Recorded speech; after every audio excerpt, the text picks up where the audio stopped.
প্রিয় বন্ধুরা, ইউটিউব বাংলা চ্যানেলে আপনাদের প্রত্যেককে স্বাগত।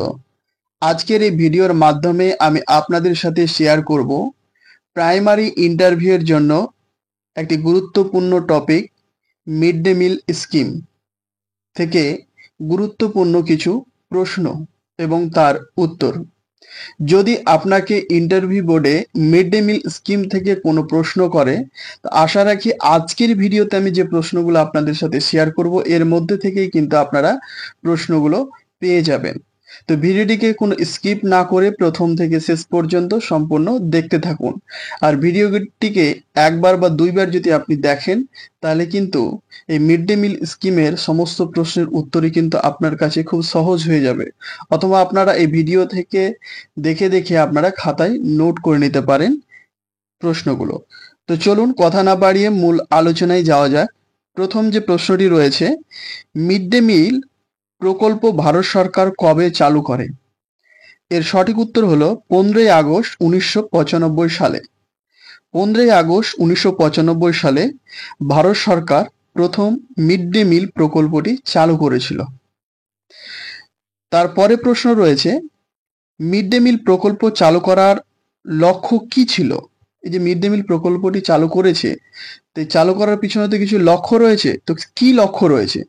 তো মিড ডে মিল প্রকল্প চালু করার লক্ষ্য হচ্ছে শিশুদের সার্বিক পুষ্টির বিকাশ, শিক্ষার্থীদের স্কুলমুখী করা, ঝরে পড়া রোধ, আরো অনেক লক্ষ্য রয়েছে।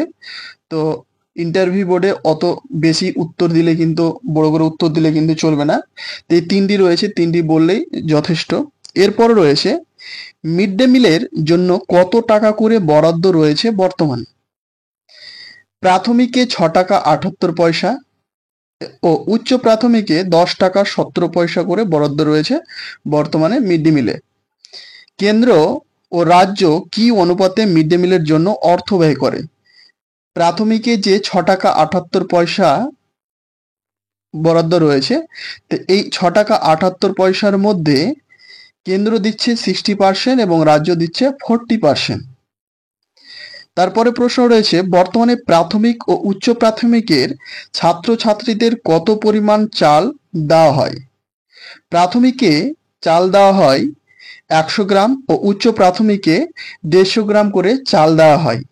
তারপরে প্রশ্ন, মিড ডে মিল প্রকল্পের মাধ্যমে শিশুদের প্রোটিন ও ক্যালোরির কত গ্রাম করে দেওয়া হয় প্রাথমিক ও উচ্চ প্রাথমিকের ক্ষেত্রে?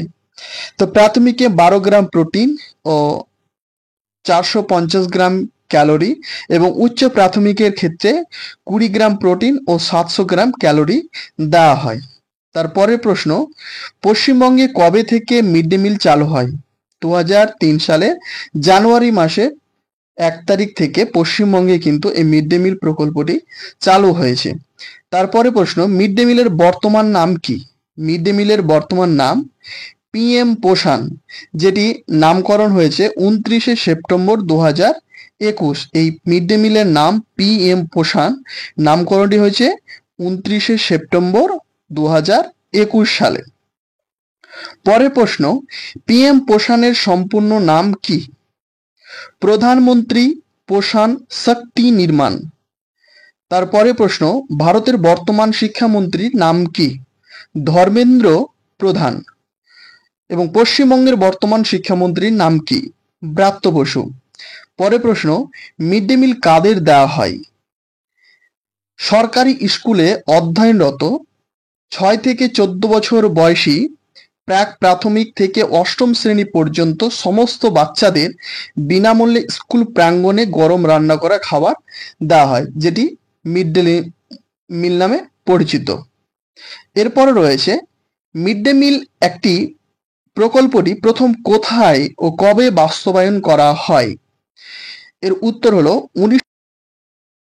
তামিলনাড়ুর মাদ্রাজ মিউনিসিপাল কর্পোরেশনের অন্তর্গত বিদ্যালয়গুলিতে পিছিয়ে পড়া শিক্ষার্থীদের জন্য মিড ডে মিল প্রকল্পটি প্রথম বাস্তবায়ন করা হয়। তারপরে প্রশ্ন, মিড ডে মিল প্রকল্পটি কি বিদ্যালয়ের পঠন পাঠনে ব্যাঘাত সৃষ্টি করে? এর উত্তর হলো, মিড ডে মিল প্রকল্পটি সঠিকভাবে পরিচালিত হলে পঠন পাঠনে ব্যাঘাত হওয়ার কথা নয়। তবে কিছু ক্ষেত্রে সমস্যা দেখা দিতে পারে।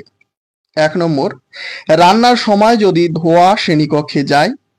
২ নম্বর, খাবারের মান যদি খারাপ হয় ও শিক্ষার্থীরা অসুস্থ হয়ে পড়ে। ৩ নম্বর, মিড ডে মিল রান্না বা বন্টন যদি শিক্ষক বা শিক্ষার্থী দ্বারা পরিচালিত হয় তবে পঠন পাঠনে ব্যাঘাত হতে পারে। তারপরে প্রশ্ন রয়েছে, কোভিডের সময় তোমার এলাকায় বিদ্যালয়গুলিতে কি মিড ডে মিল প্রকল্পটি চালু ছিল?